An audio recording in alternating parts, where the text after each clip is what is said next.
Muito bem, a gente está ouvindo Donald Trump falar agora com os jornalistas nessa coletiva de imprensa. Ouvimos agora o finzinho, mas em resumo do que a gente ouviu, nos últimos minutos, uma fala importante de Donald Trump, em que ele fala que depois do fim das tarifas por parte da Suprema Corte, que decidiu que as tarifas impostas por Donald Trump são ilegais. Donald Trump deixou claro que vai usar da seção 122 para aplicar tarifas de 10%. E aí lembro para vocês, tá? Seção 122 é uma lei de comércio lá dos anos 70 nos Estados Unidos e é uma lei que autoriza o presidente a impor tarifas de 10 até 15%, na verdade, podendo com que as tarifas durem até 150 dias. Depois é necessário que o Congresso vote a favor. Então, essa tarifa está valendo. Não só isso, tá? Donald Trump falou que essa seção 122 vai ser usada e que a seção 232, que é especificamente a seção que atinge itens aqui no Brasil como aço, alumínio, cobre e madeira, também vai permanecer em vigor, e a tarifa 301 também continua sendo usada, no caso, para investigar práticas comerciais de outros países que são consideradas injustas, tá?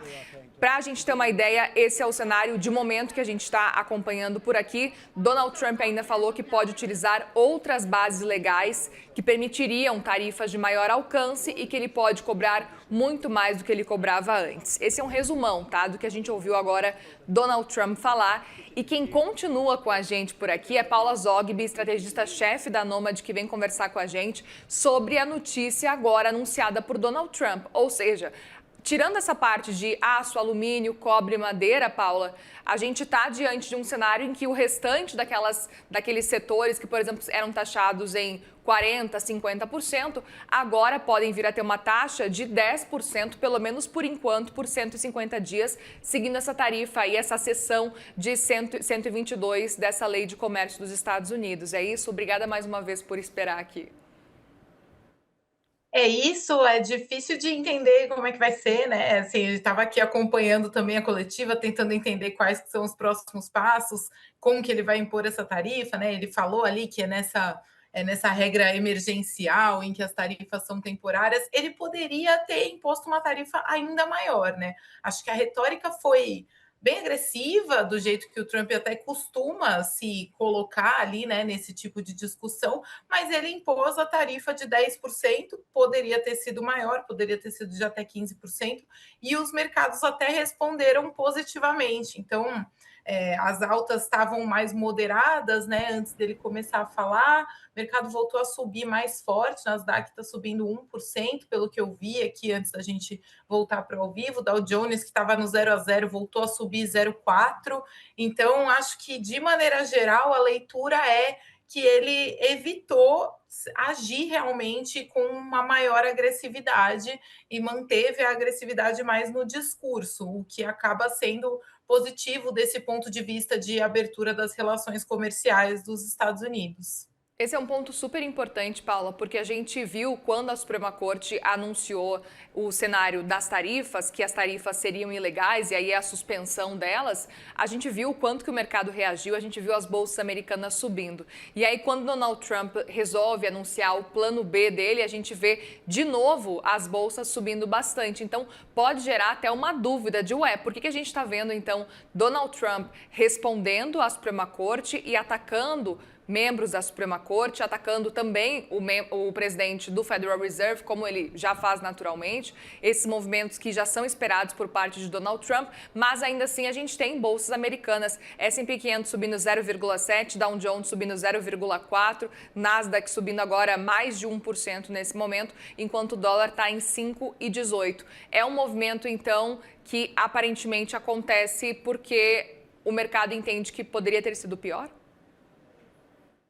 Eu acho que, assim, até ontem a situação estava ainda pior do que ela vai se tornar, né, a partir daqui 3 dias que ele pretende implementar essa nova tarifa de 10%, que é uma tarifa que é emergencial, é temporária, né, e para que ele imponha algo um pouco mais, algo um pouco mais permanente, ele precisaria passar ali por outros ritos. Então, é um pouco mais difícil que ele consiga realmente continuar usando as tarifas como arma política da forma como ele estava usando.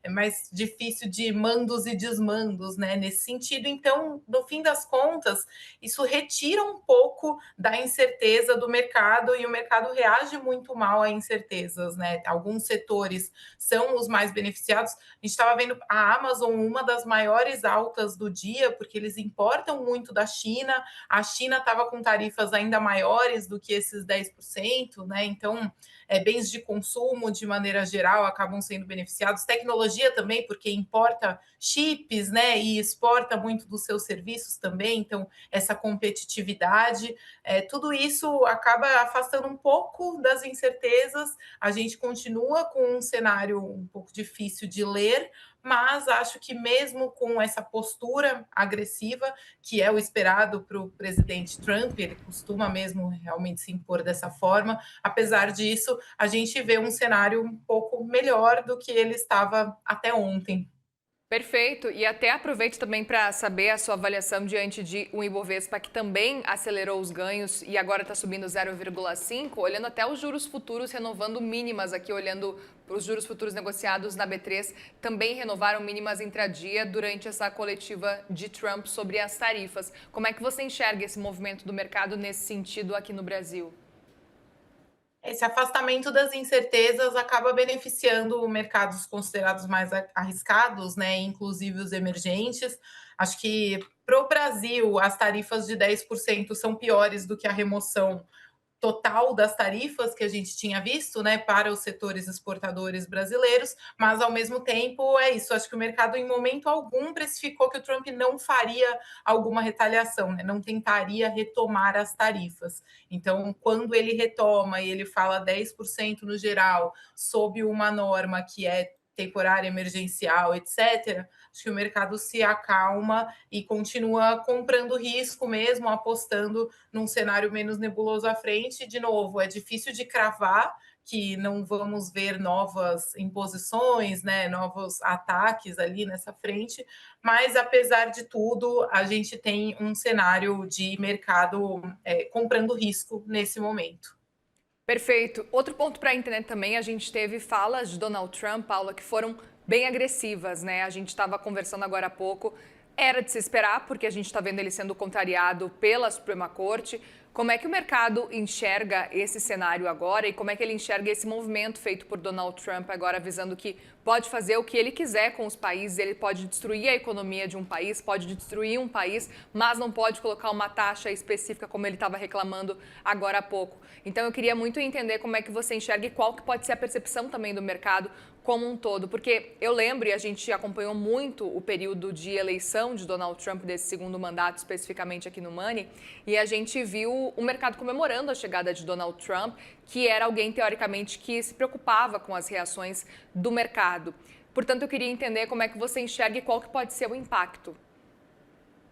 Eu acho que o risco Trump, né, esse risco de incerteza já vinha sendo bem precificado, principalmente nessa virada do ano. A gente viu um mercado comprando muito a narrativa de inteligência artificial e deixando um pouco de lado essa parte mais geopolítica, mas o começo de 2026 já mostra muito mais cautela. No ano passado, a gente já viu um pouco disso, né, um movimento de rotação dos investimentos para fora dos Estados Unidos, para outros países do mundo, Europa, né? Enfim, então, os índices ex-US foram melhores do que os índices só de Estados Unidos no ano passado, nesse movimento de uma busca por proteção justamente desse risco Donald Trump, desses mandos e desmandos. Embora essas movimentações também movimentem outros países, né?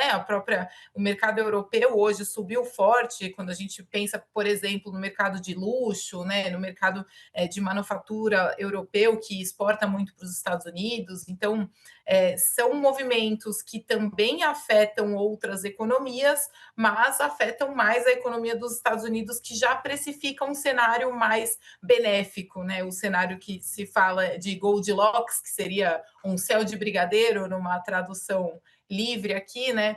ele fica um pouco mais nebuloso. Então, a expectativa era de continuidade do crescimento da economia, de inflação controlada, aí vem as tarifas que podem pressionar a inflação e também diminuem um pouco o apetite, né, das empresas por fazer investimentos nos Estados Unidos. Então, isso segue, né, essa movimentação em busca de uma alocação menos arrojada, né, menos sobreexposta a risco e a setores de crescimento, eu acredito que vai continuar no radar, numa busca por segmentos mais defensivos, né, ações de valor em vez de ações de growth. Tudo isso deve continuar no radar dos investidores, tanto institucional quanto pessoa física. Inclusive, isso é bem exemplificado pelas altas do ouro, né, nos últimos 2, 3 anos. Agora deu até uma amenizada, mas continua ali em patamares muito próximos dos recordes históricos. Paula Zogby, estrategista-chefe da Nomad, obrigada mais uma vez pela conversa aqui, por ter esperado durante toda a coletiva de imprensa o pronunciamento de Donald Trump, e volte sempre mais vezes, você é sempre muito bem-vinda aqui no Money. Obrigada, Muriel. Só chamar, pode contar comigo. Até a Obrigada, uma próxima. boa tarde, até.